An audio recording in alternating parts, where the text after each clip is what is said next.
Hello friends, Marcy here. Have another little part 3 of the teacher planner setup because I don't want to bore y'all with my line drawing and counting squares and everything.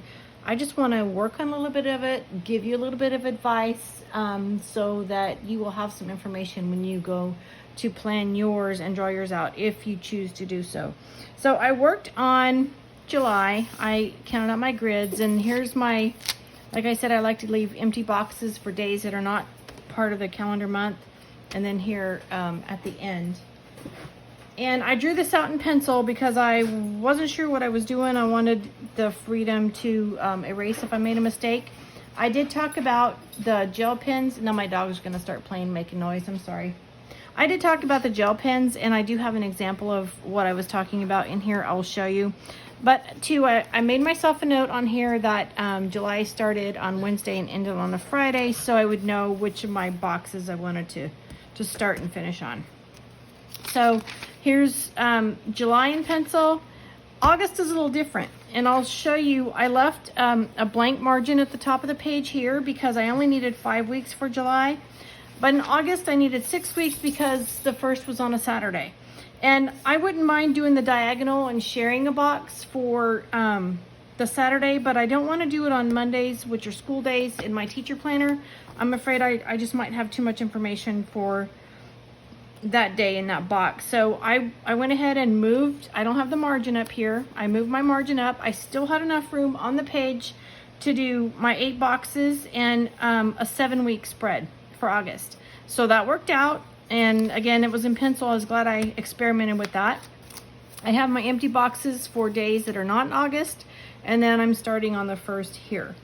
I just penciled in the days of the week and the months, but I will decorate those later with color like I did in my other planner. I did all my lettering in this one. I did all my fancy lettering and colors and things like that by hand. And I do want to show you something that I do have. These are from Hobby Lobby, and they are Paper Studio, so I get them when they're 50% off.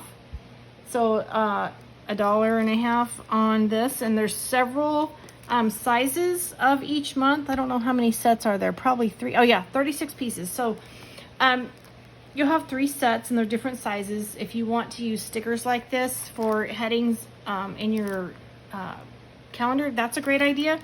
This beautiful colorful one, also with themed decor, is really cute.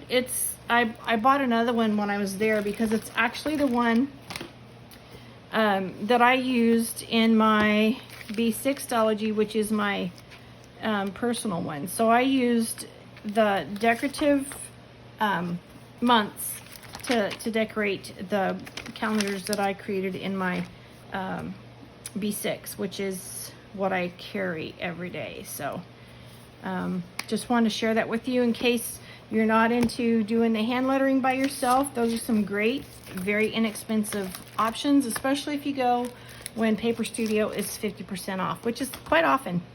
Again, with color, I do like to write with color in my planner, and I'll talk about the other pen. See all the color on here with all the pens.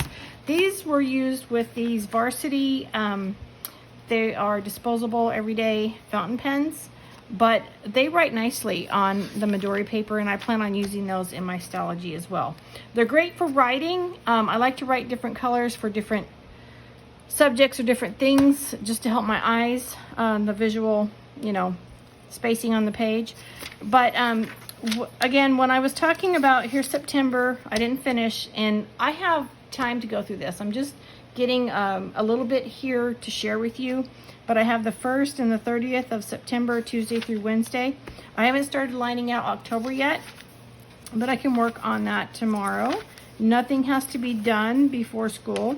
Okay, so here's where I started my weeks. My first week, I drew out in pencil, and I'm making myself notes that I have a place for the day, a place for the weather, notes here. So this is my counting out grid, my format for that first week, which will be teacher meetings and stuff, nothing about students.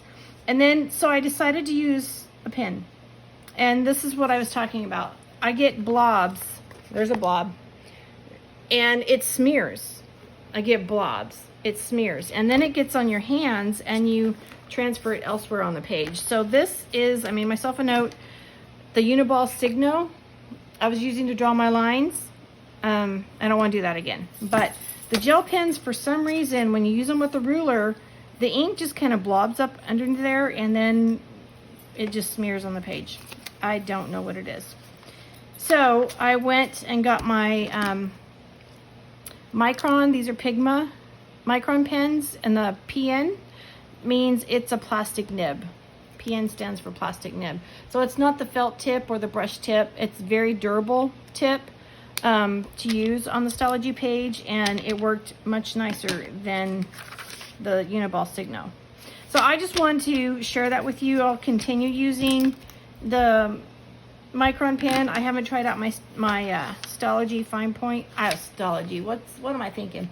My Sharpie fine point yet. Of course, I'm going to be continuing when I'm sitting, you know, through meetings and stuff.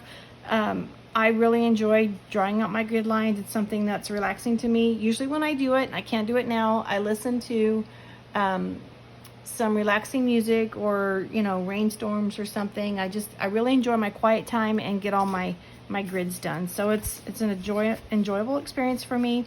And I hope that for you to get your perfect teacher planner, that you're able to create one that suits your needs as well.